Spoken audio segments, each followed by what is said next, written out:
baay'isee ulfaata. Qooda waliif yaadu baay'ee noo amatti wallaata.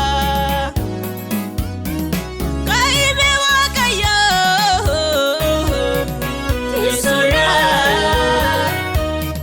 si malee hin jiru furmaanni dhaloota.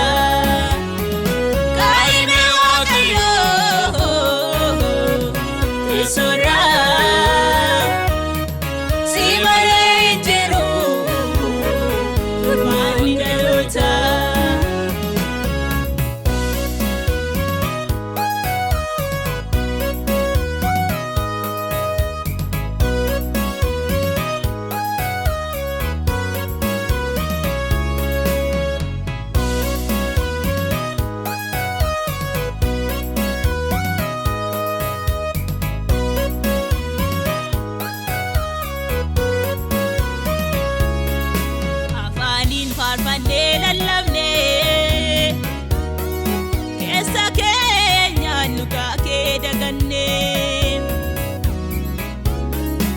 Afaaniin faarfannee lallabnee keessa keenya nugaa kee dagannee. Maala yaa Waaqayyoo nuuf deebisi fuula kee.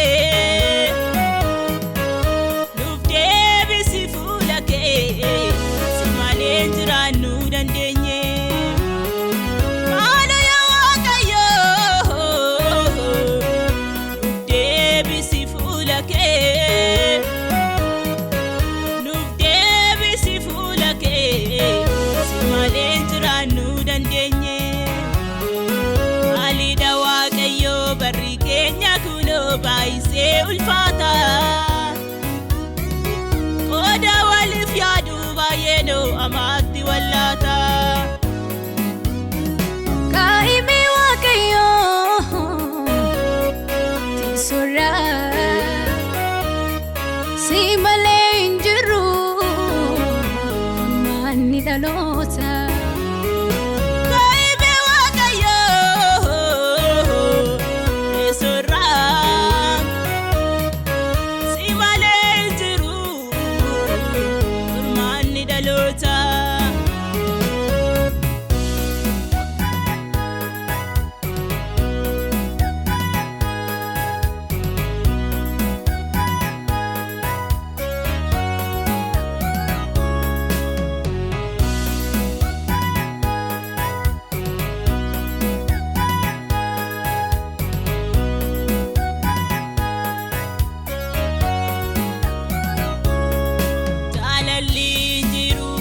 Garaa keenya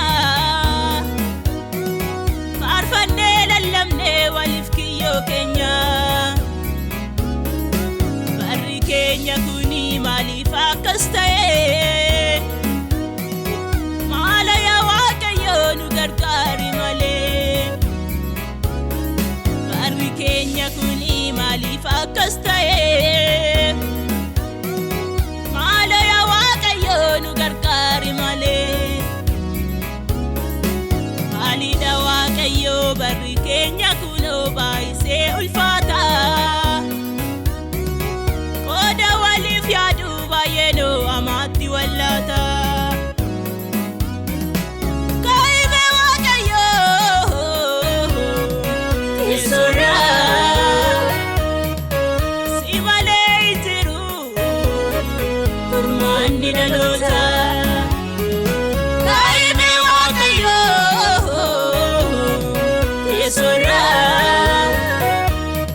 Si malee hin jiru furmaanni dhaloota.